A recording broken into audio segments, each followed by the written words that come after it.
Namaste, and my deepest respectful pranams to all of you. What an illustrious gathering. I only wish I was there to see you all in person. And what an important topic, world health and wellness at this moment in history. And first, before we begin, I want to honor all of you, each and every one. Health workers are a special breed of human being. They live for the well-being of other human beings. It's as if you personify Dharma, as if you're always asking what causes the least harm, what causes the most benefit. I personally have some insight into this because I worked my way through university as a surgical orderly with no medical background whatsoever, answered a job ad, and found myself a couple days later holding someone's leg while it was sawed off. But they would have died if it was not sawed off. And there I was, first time in my life, holding someone's leg. And in the next 9 months that I worked in that job, I learned so much about your lifestyle. So I'm not an outsider, I'm a humble insider. My task, not very important, but my insights, watching all of the healers very carefully. And the first thing I learned is to have a deep respect for all of them, even if I disagree with some of their methodologies or some of the things they do. What they get is highest marks for compassion, sincerity, determination, working long hours, and complete dedication. So it's a great honor to speak with you today. And everything that I say after this is from my best possible contribution to improving what you're doing and to helping you to meet those goals. And for long years, I've observed and thought about this. I also have been a yoga practitioner since 1969, and I have a degree in psychology and would otherwise have gone on and been a professional psychologist. I've been a Jyotishi since 1973, which is another word for psychologist. Before there were psychologists, we Jyotishis talked with everyone about the flow of cause and effect passing through their immortal consciousness. And this brings us very nicely to our topic for tonight, which is why modern medicine is trapped in a one-lifetime paradigm and how to change its worldview. This is my proposal to you tonight. So please reflect upon it for a while before coming to a conclusion about it. It's almost as if it's such an ingrained habit in the civilizations of our world right now. The terror and consternation, the existential angst that comes from believing that you only exist for one lifetime or one brief opportunity, and then dire consequences or something forever. In both cases, it is a violation of something that everyone feels intrinsically, not humans, all living entities. Is it not so? All living entities do not want to perish. It's not just, do we need to take a vote? It's unanimous. And I would like you to reframe that unanimity, that all living entities object to death, object to going out of existence.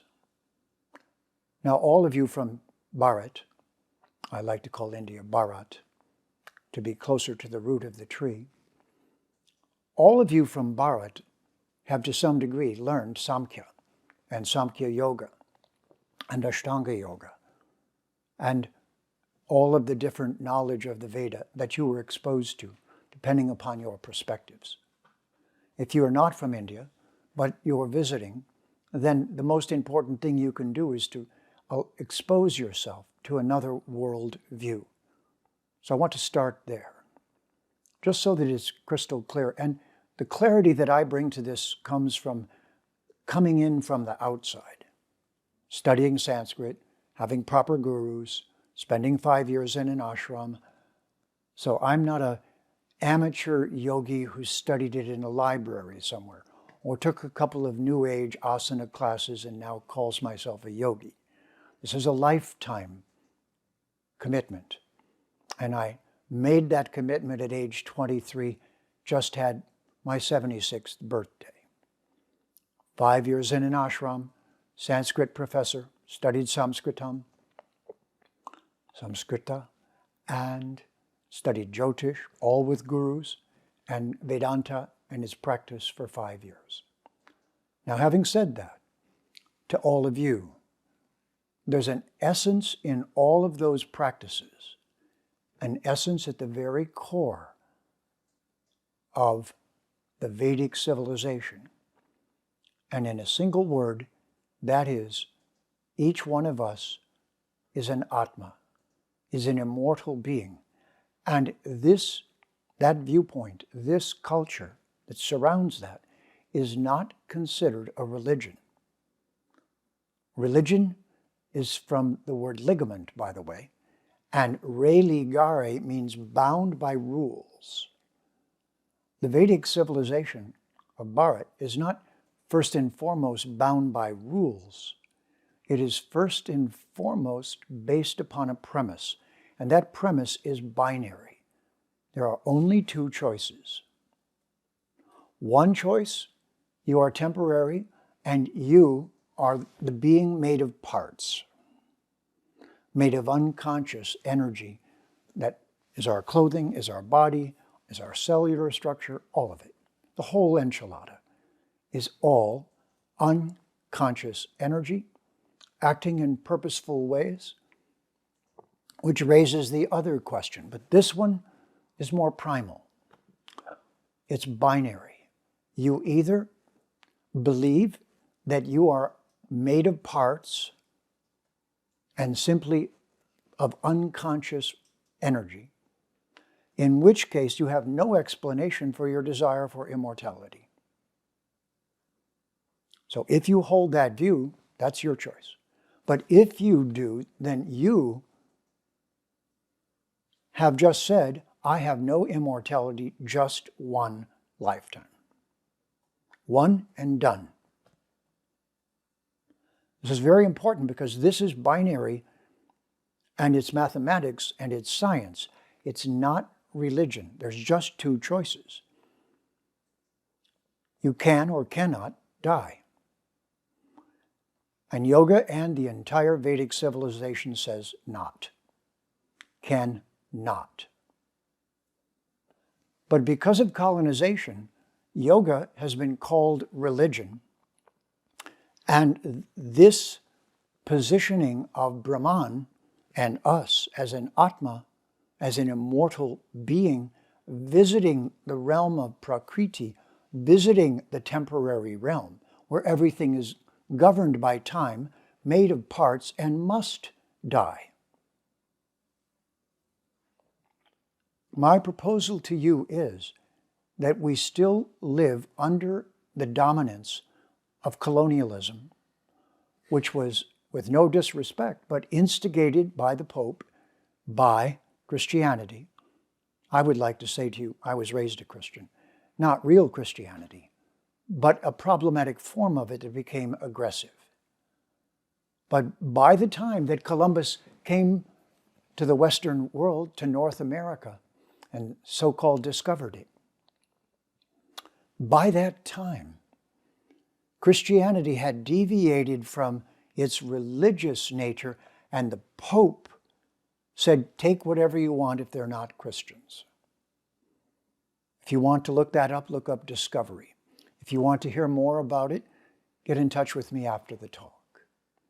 But for the moment, I just want to make a clear distinction that what differentiates the rest of the world from the yoga philosophy of Bharat is that Brahman, the realm that exists forever, and us as an Atma, from which the word atomic comes, by the way. Atomic is Latin, atome, you can't cut it. Isn't that what it says in the Bhagavad Gita? Can't cut it, can't burn it, can't break it, can't get rid of it, can't destroy it. So I am proposing to you that the Vedic civilization, the Sanskrit language, which is the most scientific language on our planet, far beyond anything Latin ever was, Latin and Greek are derived from it, that the Sanskrit language in its perfection gives us the language to describe our undying nature. We cannot and do not die. And that is not religion, and that is not faith. That is the binary choice. But tell me, where in nature do you see living entities volunteering to die? Nowhere. Only humans, if they're sufficiently twisted and suffering, might propose to do so. So what I am proposing to you as scientists is that it is not religious but scientific to explain to your patients that the psychosomatic implications of having a temporal, one lifetime, fear-based identity of self is the dilemma that's at the root of much of their anxiety-induced illness and lack of well-being. Isn't this the principle of yoga? Isn't this why there are 8 limbs and why we work on the body through asana and the breathing? So why doesn't the medical system teach us how to properly, healthily inhabit a body? Why isn't every child in school taught this? Because it would be mistaken for religion at this point in history. But it's not. It's scientific. It's medical. It's the same for Ayurveda. Ayurveda and the body types, the doshas, the vata, pitta, kapha, are simply a reflection of a correct understanding of the molecular constitution of a particular body and knowing the predispositions for food, for elements, for procedures, for behavior, for metabolism, for all the functions going on in the body, for aging. And if you add to this, now this is going to be a leap for you, but if you add Jyotish to this, you know that one of the pillars of science that only is true for one culture in the world, and that's Bharat, is astronomy. If you want to understand this more profoundly and you haven't read his works, read the works of Nilesh Oak, who is shown conclusively in the Itihasa of Ramayana and Mahabharata that there are astronomical descriptions in those 2 texts that pinpoint particular moments in history astronomically, that are not vague and are precise. And the Mahabharata and the Ramayana are dated respectively 7,500 and 12,000 years ago because of the astronomy in their texts. Is this science or religion? Science. What might have happened at those times is up for conversation. But the culture of Bharat is the culture of the effects of cooperating with the ritam, or laws of nature, and of each individual being informed that the reason they do not want to die is that they cannot. My proposal to you is it's binary, not religious. It's actually scientific. It's an observation. It's not a faith. If you call that a faith, then everything is a faith. But it's provable. I can prove it to you. Can't you prove it to yourself? Tell me who wants to die. Point to one. Except for those in such suffering that they would rather just no longer experience that suffering. But other than that, no one does. And yet we long for longevity. We long to not die. Where does that come from? Does the temporary produce that? Is that possible? Not scientifically. It's not scientifically possible for a thing with parts to present itself as wanting to be a whole. What does it know of a whole? How does it? It is a hole. It's a hole where everything goes entropic, downhill. And I am proposing to you all to meditate upon, not accept because anyone says so, because you are scientists, but to meditate upon this as a possible explanation of the chaotic nature of the world we live in, of the destructive attitudes we have toward one another, of the disrespect for each other, of the killing and bombings of civilians and children. All of that, I propose to you, is an advanced state of psychosis that is induced by the anxiety and misunderstanding that comes from thinking we only have one opportunity. For all practical purposes, one lifetime. And so my proposal to you is that modern medicine, because of the evolutionary process in history, would not have been supported by the Abrahamic religions who believe that everyone has only one lifetime. Even if they propose an immortal state, the question is, how do you take a mortal being and give it an immortal nature? But the more logical is that if we're all immortal beings, we don't want to die. And then what we're doing here is having an experience that is essentially different than who we are. And what do we say in yoga? Aham kara or aham brahmasmi. It's binary. There's no third choice. Either I am matter and my consciousness emanates from matter, or I am Brahman and my consciousness permeates matter. There's just two choices. My proposal to you is that as a profession, your profession, just as it's sometimes dominated by the pharmaceutical companies and their profit motives, is similarly dominated by archaic religious worldviews that will not let you advise people that it's healthier to hold a steady viewpoint of themselves as an immortal being. They are already behaving more like that than like a temporary being, or you'd be out of business. Psychologists would be out of business if it isn't driving people insane. What drives them insane? One lifetime under huge pressure, not getting what you want, in a miserable existence of some kind or another. One lifetime with a body that's dysfunctional and disabled and damaged. And what is science now doing as an answer to this? Making humans in test tubes and with computers and with advanced computer technology. Is that the answer? Shall we manufacture humans so they become perfect? Is that what perfection means? Or does perfection mean understanding you already are an immortal being? You cannot die. That's why you don't want to. And that the psychosomatic effect of that attitude is at the essence of a myriad of medical problems and conditions, psychological, psychophysical conditions, and that this can be altered by the altering of consciousness. Yoga is not just asanas. Because right now, the Western world has colonized yoga, but it's mostly asanas and a little pranayama, and not the philosophy. So it looks right now like yoga is exercise. If you're at all learned, you know better. Yoga is the actualization of yourself as an immortal, so you no longer experience anxiety. Full stop, period, right there. Done, aham brahmasmi, you can't touch me.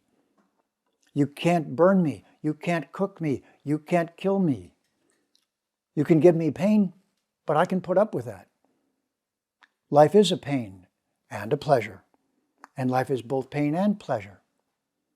So, what do we want? Pleasure. What do we want? Not to die. What do we want? Do you see it? Do you have anyone raising their hand and saying temporary, die any time now, should have died yesterday? Unless they're suffering. And my proposal to you is, you've been bamboozled. That's been called science. And I am proposing to you that yoga is science. And the absence of yoga, the absence of Ayurveda, the absence of body types, the absence of Jyotish are all pressures from Abrahamic one-lifetime religions, or the branch of science which has become against religion because there were only two clubs.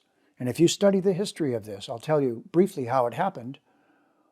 Originally, when Christianity was going through the 10th and 11th centuries, there was only one text of Aristotle, the Greek writer. And that one text was not very full of information about Samkhya, about science. In Spain, where the Islamic tradition had conquered the land for a while, they had translated the works of Aristotle into Arabic.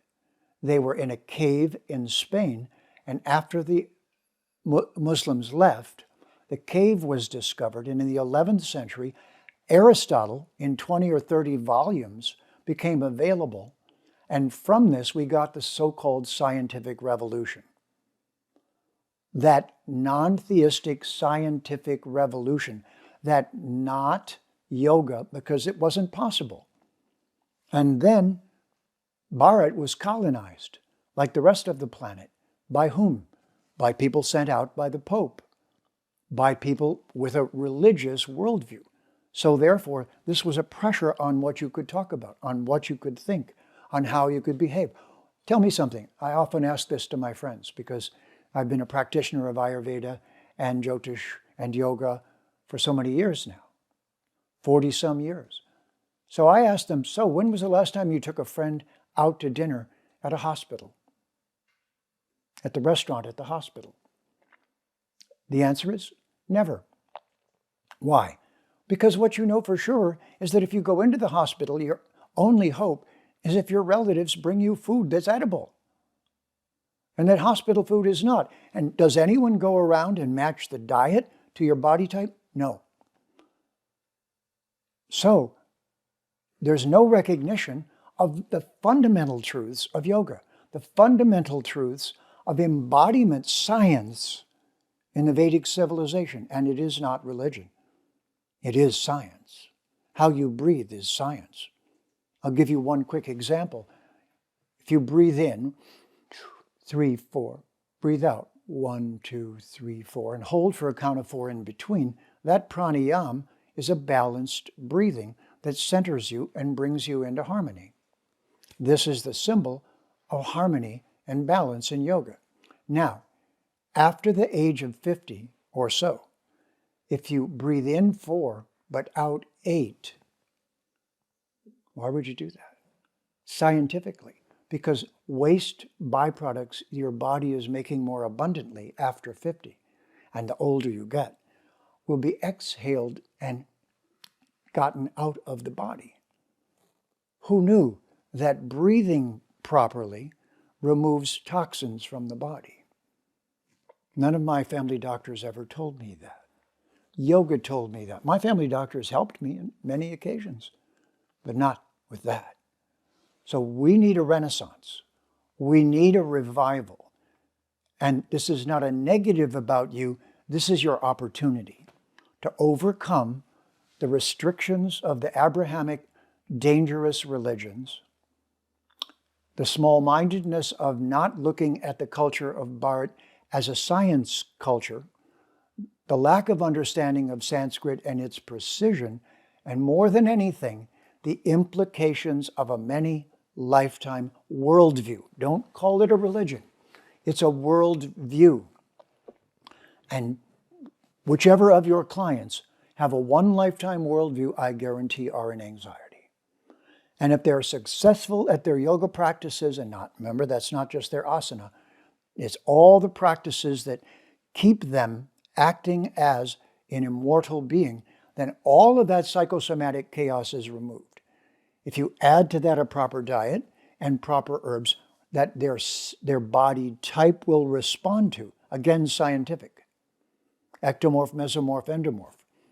William Sheldon, the psychologist, photographed 4,000 or 5,000 college students at the University of Illinois showing their body type, their Ayurvedic body type, but he called it not Vata Pitta Kapha, he called it ectomorph, endomorph, mesomorph, didn't admit he got it from India.